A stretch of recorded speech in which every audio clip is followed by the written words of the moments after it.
Hello, and for those of you returning, welcome back. I am Damien with Project Omnia, and today I am here to watch and react to Vinland Saga, episode 20. Super excited for this, as I've made it known in my previous Vinland Saga videos. I am in love with this series right now. So, last time we had the conclusion to the Torfin fight, which ultimately was Torfin winning. Now, mind you, that's with assistance of some fuckery with Askeladds, right? You know, and then despite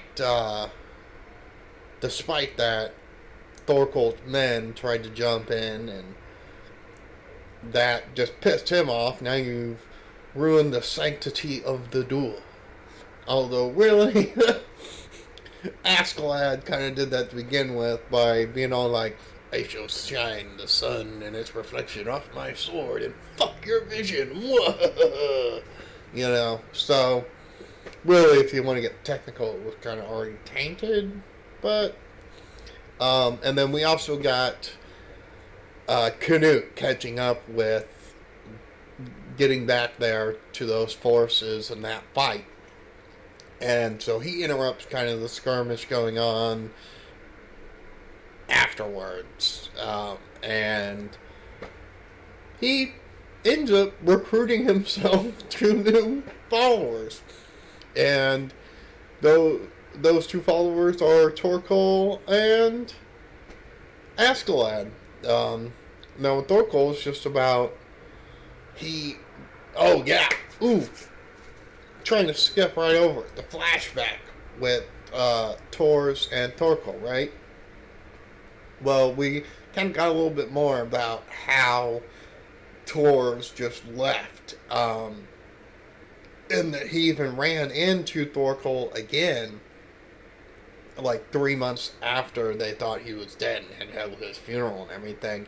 And they fought. Tors barehanded whooped his ass. Mind you, he was drunk too, but I don't really think that would have mattered. But he also probably knew Thorkel's weakness that Askeladd kind of exposed to Thorfinn, and that is the jaw. He'll never get hit up here, so he got a glass jaw, right? So knock him the fuck out.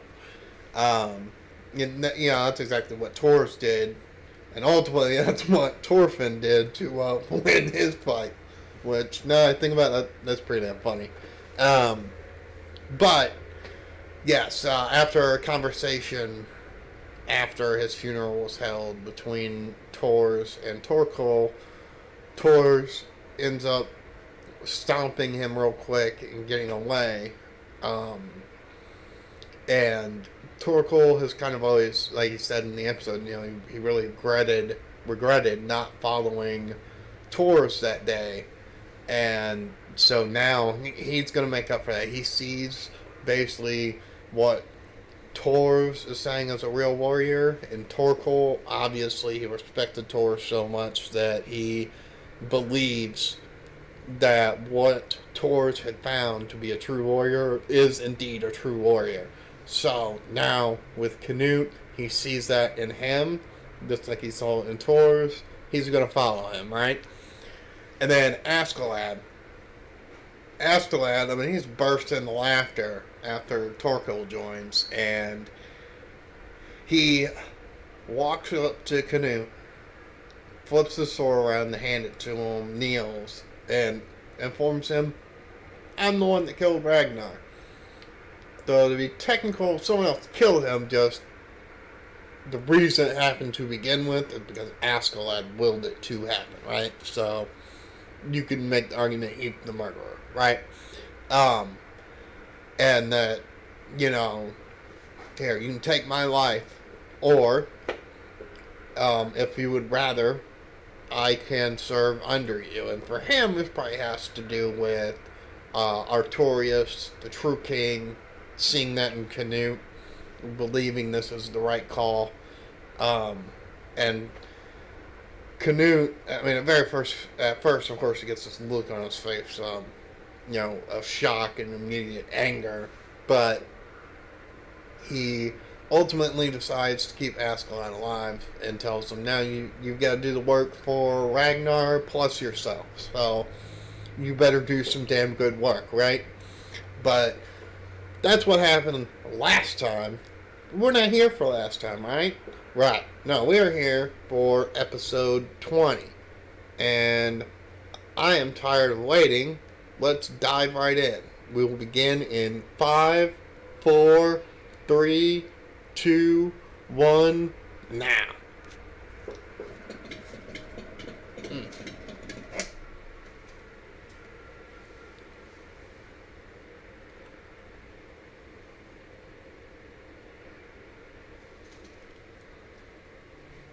Hello.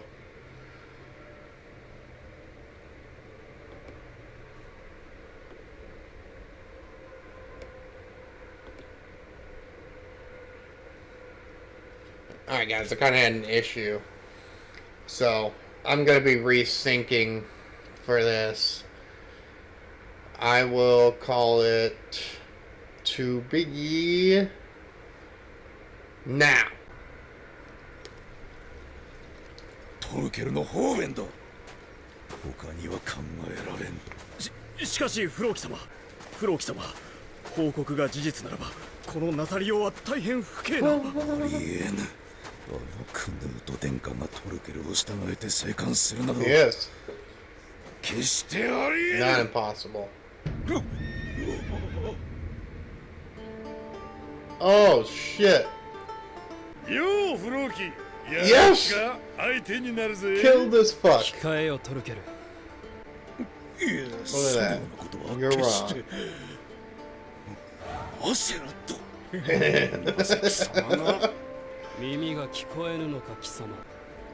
No.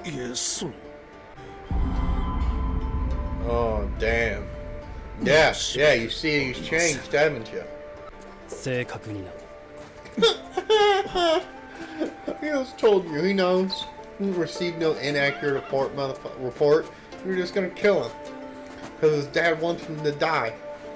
トルケル、そなたは一度裏切ったが、今も戦士たちに人気がある。Yeah, exactly. 各部族の首領たちとあんたのおごりでジャカジャカされるってこと？他の首領を誘ってだぞ。行け。素晴らしい命令だ。あんたについてきて正解だったぜ。行くぞ。Oh god. アシュラッドは私と共に王のところ。 Askeladds, yep. そなたの人物評を聞きたい。はあ、Yep. これは好機で That's す。 true. この場合、首謀者を偽装する必要がありますが。Torfin. トルフィン、今後は護衛以外にも働いてもらうことになるだろう。頼むぞ。Oh, 命令すんな。俺はあんたの手下になった覚えは that's ね true. このバカ屋は私から指図しておきます。こうしている今も我々を見ていらっしゃるのだろうな。親と子が殺し合う。許せぬ。生きることに苦しむ者たちの理想郷を。私の代に Utopia 成し really 得るかもし doesn't れない。 exist, but それでも最初、神はきっと私を目で身元へ召そうとするだろ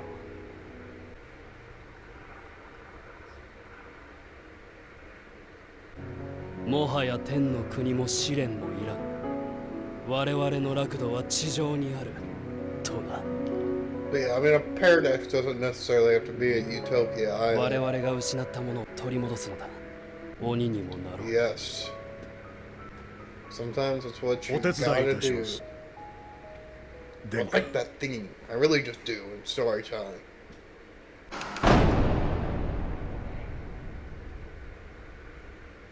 Yeah. よくぞ戻った。嬉しいぞ、クヌート。 No, you're not. ありがたきお言葉。地高をよれ。 Father's. お待ちください。20人ってところか。 Yeah. 兵だな。Oh shit. 副兵です。 Yep. どうやら王陛下はこちらの腹をおいや察しのようですな。そなたたち、何があっても剣を抜いては No なら matter ず、 what. 先に抜いた方の負けだ。暗さに目が慣れてきたな。もう少し近づけば王の顔がわかる。顔を見れば。止まれ。 Oh, one ugly motherfucker. 疲れた目だ。 Of course they are. これがラグナルはどうした。 Dead. 姿が見えぬが。死にました。本来なら趣向を持って帰還を祝うべきだ。 Yeah. 一度そなたとは形式抜きで話をしたいと思う。 Informally. 10歩前へ 10進 steps め。 forward.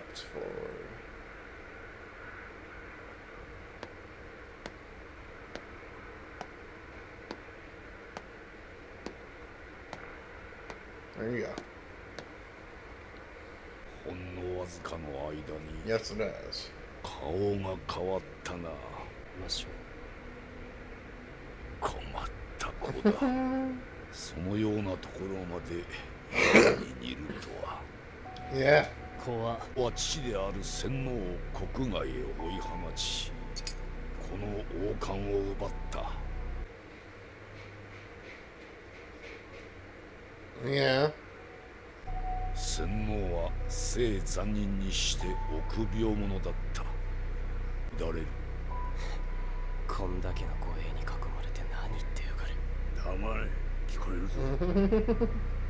腹毛を使う気はねえってが、殿下よ。なんだよ。 Oh, he's confident in something 良 here. きことを成した意志があるのだ。この王 Knows 冠 its には own will. I don't know about かぶ that. れば千の船。神々がごとき力が身に宿る。だがクヌートよ、力を使うのは王ではない。王冠の意志が使う By の the だ。 will of the crown. 王冠が陛下に命じたというのですか。 Okay, this is getting really fucking tense. ここに命じるのはただ二つ。力を使うことと力を増やすことだ。あらもうても無駄なことよ。王冠はそなたを欲してはおらぬ。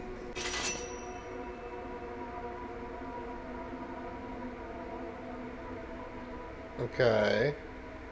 So are they gonna take them as prisoners now? It doesn't seem like that's really something they do. They just kill them. クヌート、 Except maybe Canute? そなたにコーンウォールの一部をやろう。嫌だと申すならこの場で死ぬがよい。陛下、陛下、恐れながら発言をお Oh, 許しくだ once さい。 Askeladds got up his sleeve. 名乗れ。オラフの子アシェラッドと申します。失礼ながら果たしてこのご沙汰は王冠の意志にかないましょうや。 Yep, sure did.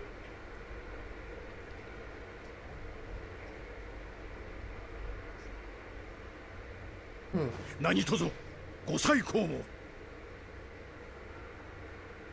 Trying to give him some more wiggle 口 room. の回る男 Yeah, だ。 he is. アシェラッド、灰まみれ。貴様の父が授けた名を申せ。 Hmm. 奴隷に産ませた子かの。 Oh no. Oh no. Yeah, that's not the right thing to say.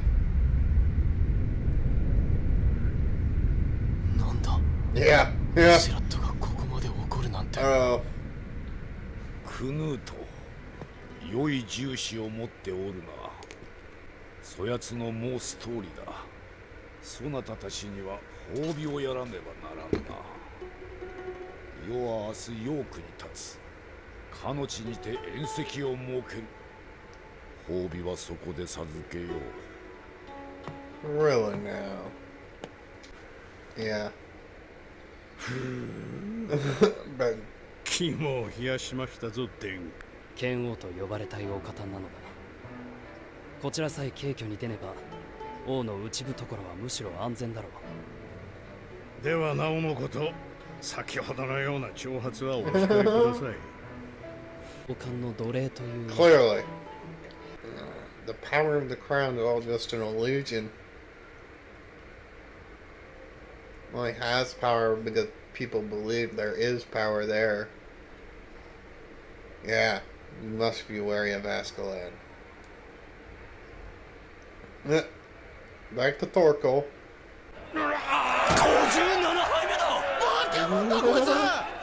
おい、私はビリバルドです。お忘れですか。いくつだよ。23です。23! そうだろう。20代前半。よし、次は俺が相手だ。大将のお邪魔して。なんで No. It's just fun. I mean, how could you hate someone that's that fun? やれそうか、あの王を。難しい。殺すにしても今ではないか。ま、 Now it's just a good time. Guards too much up. おう、無事のご帰還お喜び申し上げます。この軍なるラグナルの弟グンナルだ。 His 見 brother. 知りおけ。オラフの子アシェラッドと申します。ラグナルは死んだ。は？ Yeah, he's dead. グンナル、変わるさ。すべてを変えてゆかねばならぬ。 So what happens when too much pressure is put around something? He has become his ultimate self. あの軍なるってのはいかんな。Yeah, 口ほど殿下への中心があるとも。 I agree. アシュラット。え？ They followed you. そうか。なんか兄者もあんなになっちまったし、 He's a kid. ビョルンの傷治るといいな。 He's broken. あとは Oh, これでも Bjorn's gonna 昔から die. の手下はおめえを戦場で見かけた時は味方でも切るぞ。ああ、わかった。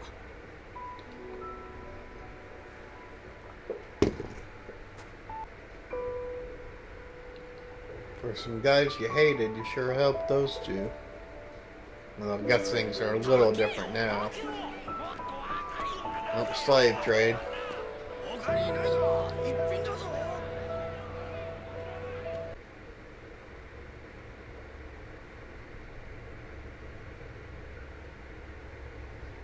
And that's the end of the episode. That was Leif.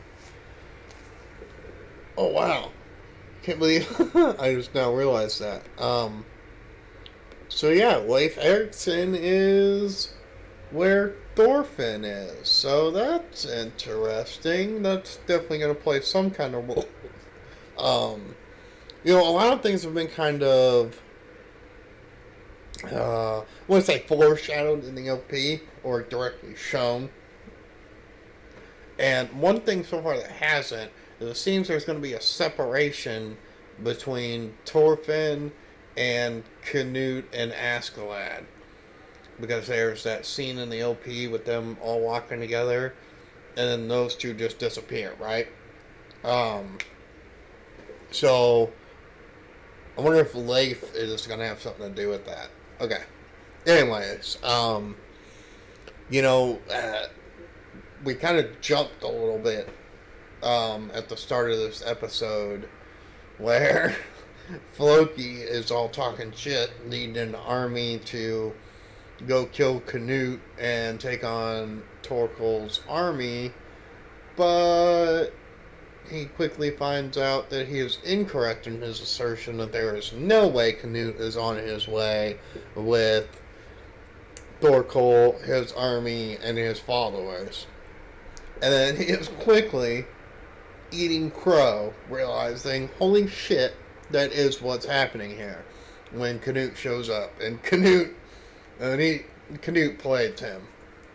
Floki is a B tier warrior, really, when it comes down to things. A tier would be, you know, your Askeladds, your King Sweyn, you know, probably Harold. He's probably a really great warrior. We don't know anything about Canute for sure yet, but considering he has Askeladd and Thorfinn by his side, oh, and Thorkel, who's definitely an A tier. Thorfinn at worst is a B tier, like what I'm claiming Floki is. So he could probably match Floki in battle. Either way, Canute could pretty much tell him, "You're my bitch, shut the fuck up," and he wouldn't be able to do jack shit about it, right? So yeah, that's how things start off, and then they are brought to where King Sweyn is, right? And that's where things pick up. You get this dialogue, this meeting between father and son, and Askeladd and Thorfinn are there, and immediately Askeladd and Thorfinn pick up on the fact that there's people waiting to ambush them here. This is not a good thing. But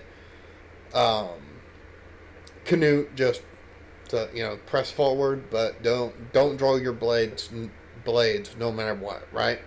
So he clearly was not convinced that he was going to be killed here for certain, that they just needed to play their cards correctly. And all that really happened was they had a discussion about the power of the crown, right? And King Sweyn makes he tries to make the claim that the crown has a will of its own.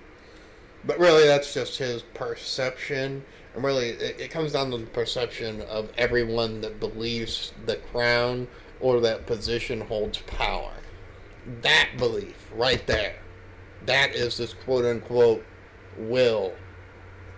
Because it doesn't exist. It only exists in the minds of men that believe it exists. That's just how something like that is. The crown doesn't literally have a will of its own.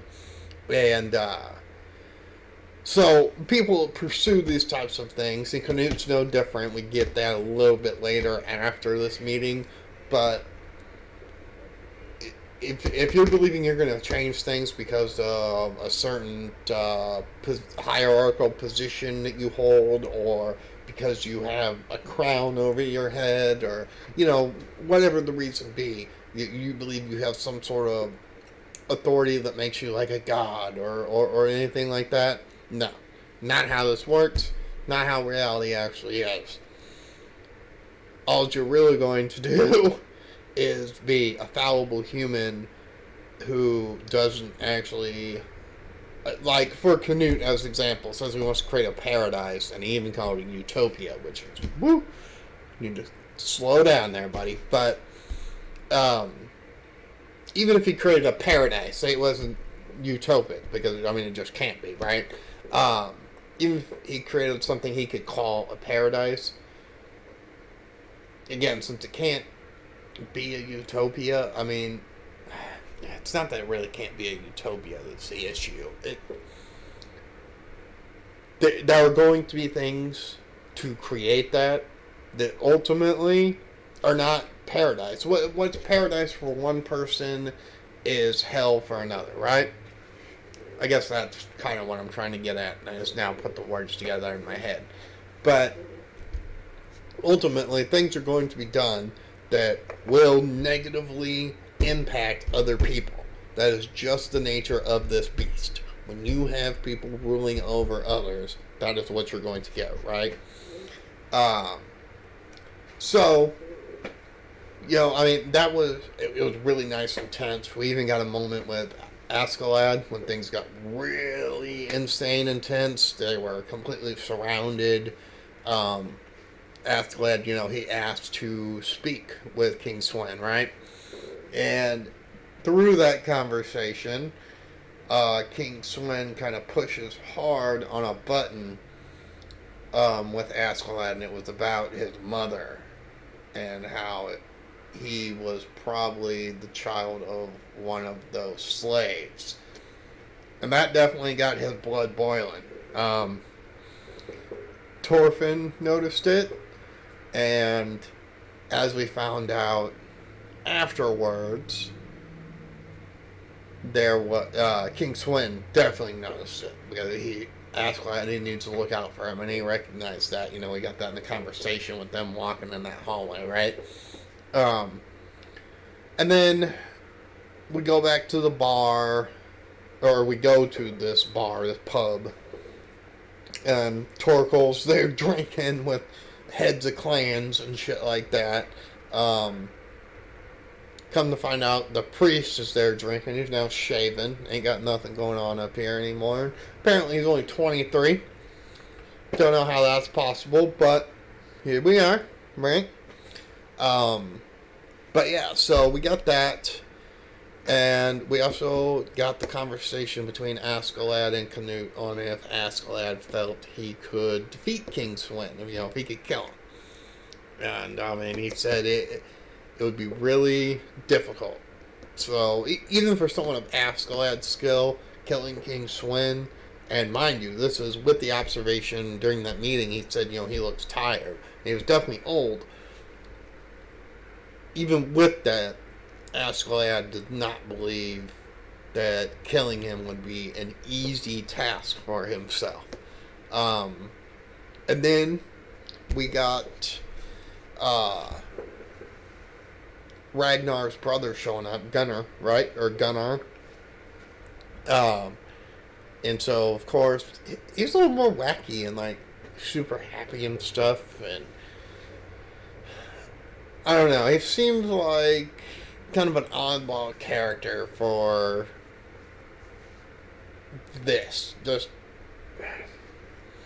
I'm just going to have to learn more about him, because right now he seems really off to me compared to most characters in the show. But he learns that his brother's dead, and at least for right now it appears he's going to be serving Canute. But as Askeladds said in our next scene at the beginning, I really believe his assistant is rather flippant, and it's really fickle, and it can change at a moment's notice, right? Especially, you have a complication where, what if he learns that Askeladd was the reason for his brother being dead, and now Canute has him as a follower? That would definitely be a huge and major issue. And as your following kind of grows and gets bigger and bigger and bigger and bigger, it becomes more of an issue, because you can't just lord over what everyone's talking about and what they're saying, and kind of preventing these little tiny bombs from going off, right? But